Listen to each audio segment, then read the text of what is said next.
అది sympathy work out అయితే నాకు తెలిసి వాళ్ళ వైపు టికెట్ ఇవ్వచ్చు, భవిష్యత్తులో ఆయనే గెలవచ్చు అని నేను, ఎందుకంటే అంత జనాలు ఏ ఎమ్మెల్యే చనిపోతే కూడా ఆ రకంగా జనాలు రాలేదు. అంటే ఇప్పుడు ఇట్లాంటి రాజకీయ కల్చరు తెలంగాణ లేదు, ఎక్కడ కూడా తప్పుడు ప్రచారం. ఒకవేళ ఆయన మీకు ప్రత్యర్థి కాదు కదా, ఇది చనిపోయిన వ్యక్తి పైన ఇట్లా తప్పుడు ప్రచారం చేయటం, ఆయన గద్దె గొలుపటం అని తప్పు. ఏదన్నా మీకు రాజకీయ ప్రత్యర్థి ఉంటే తర్వాత చూసుకుని, చనిపోయిన వ్యక్తి మీద తప్పుడు ప్రచారం అవుతుంది. ఎవరైతే ఉమ్మడి వరంగల్ నాయకులు కాంగ్రెస్ ఉన్నలో ఈ నీచమైన రాజకీయాలకు మీరు రాకండి. ఎందుకంటే రాజకీయాల శత్రువులు ఉంటారు, కానీ ఈ రకంగా శత్రువులు చనిపోయిన వాళ్ళపైన కక్ష కట్టడం తప్పు. తక్షణమే ముఖ్యమంత్రి దృష్టికి పోతే వాళ్ళపైన సీరియస్ యాక్షన్ తీసుకోవాలి. దానికి పర్మిషన్ ఏమైనా లేకపోతే పర్మిషన్లు ఇప్పించి ప్రభుత్వమే స్వాగతించాలి తప్ప ఇట్లాంటి కల్చర్ చేయకూడదని చెప్పి ఈ సందర్భంగా కాంగ్రెస్ ఉమ్మడి వరంగల్ నాయకులు అందరూ కూడా విజ్ఞప్తి చేస్తారు. అంటే ఇప్పుడు కులుకున్న అంటే ఆయన మనకు తెలిసినంత వరకు ఒక అవినీతి చేయని వ్యక్తిగా ఉన్నది. ఇంకోటి తెలంగాణ ఉద్యమంలో కొట్లాడిందంట, ఆయనకు తెలంగాణ ఉద్యమంలో కన్ను కూడా కనిపించకుండా అని చెప్పి వేదిక మేము చెప్పిన అవన్నీ మధ్య వైరల్ అని. సో అట్లాంటి వ్యక్తి ఎమ్మెల్యేగా కూడా మంచి గుర్తింపు తెచ్చుకున్నారు. కాబట్టి అట్లా చనిపోయిన వ్యక్తి పైన కక్ష కట్టడం అనేది ప్రభుత్వ నియంత కిందికి వస్తుందని నేను కోరుతా ఉన్నా. ఇట్లా తప్పుడు పెట్టడం కరెక్టే అంటారా? అంటే విగ్రహాలు అంటే ఇప్పుడు మనతోటి రేవంత్ రెడ్డి కూడా ఎన్నో విగ్రహాలు పెట్టారు.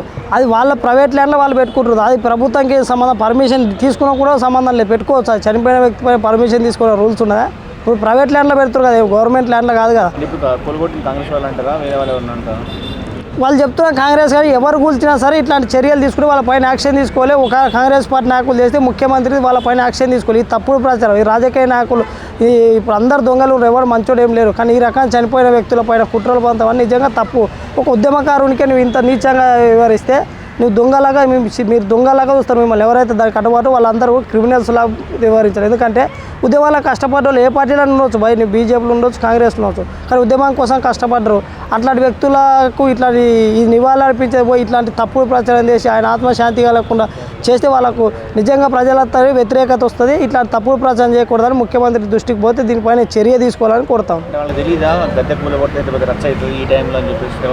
తెలుసు, మళ్ళీ వాళ్ళకి ఏం ఆత్మ ఉండదో, వాళ్ళు చనిపోయిన తర్వాత కూడా చవాలతో కూడా రాజకీయం ఏమైనా చేస్తారో మన కాంగ్రెస్ నాయకులు మనం చెప్పలేము. ఆ రకంగా ఏమన్నా మైండ్లు తిరిగినా వాళ్ళకు నైట్ పూట వచ్చి ఏమన్నా ఆత్మ కూడా వచ్చి ఎవరిదో ఘోషిస్తాం, మీ వద్ద చనిపోయిన తర్వాత ఎమ్మెల్యే కూడా నెక్స్ట్ పోటీ చేస్తాం అనే రకంగా భయపడతారో తెలియదు. కాబట్టి తక్షణం ఎవరైనా సరే దాని తప్పుడు ఎవరు ఉండో వాళ్ళ పైన చర్యలు తీసుకోవాలి. ముఖ్యమంత్రి దృష్టికి పోతే ఆ ఉమ్మడి వరంగల్ నాయకులందరూ కూడా సీరియస్ యాక్షన్ చేయాలని చెప్పి కోరుతున్నాను. ఎందుకంటే ఈ కల్చర్ లేదు తెలంగాణలో, ఇప్పుడు ఫస్ట్ టైమే ఈ కల్చర్ వచ్చింది కాబట్టి దీనిపైన సీరియస్ చర్యలు ఉంటాయి. మన ప్రజలు కూడా ఇవాళ ప్రజలు కూడా రిటర్న్ అవుతారు, ఈ తప్పుడు ప్రచారం చేయకూడదని కోరుతున్నాం. ఇంకా వాళ్ళ పార్టీలో పనిచేసిన ఒక ఉద్యమకారుడు నిజాయితీ ఉన్నారని చెప్పి ఇచ్చేది ఉండొచ్చు, ఇక దాన్ని కూడా ట్రోల్ చేయడం రకరకాల తప్పుడు. ఇప్పుడు చాలామంది ఏమన్నారు కేసీఆర్ బినామీ అంటే బినామీ ఉంటే ఉండొచ్చు, ఎవరికి మనకు తెలుసా, కానీ ఉద్యమాల పని బినామీ ఉంటే బయట పెట్టరు కదా.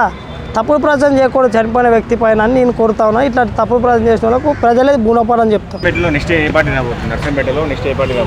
ఇంకా చెప్పలేమని మనం, అంటే అది సింపతి వర్కౌట్ అయితే నాకు తెలిసి వాళ్ళ వైపు టికెట్ ఇవ్వచ్చు, భవిష్యత్తులో ఆయనే గెలవచ్చు అని నేను, ఎందుకంటే అంత జనాలు ఏ ఎమ్మెల్యే చనిపోతే కూడా ఆ రకంగా జనాలు రాలేదు. సో రాజకీయాలకు అతీతంగా చూడాలనుకుంటే ఆయన అందరితో మంచిగా ఉన్నట్టుగా మనకు కనిపించింది.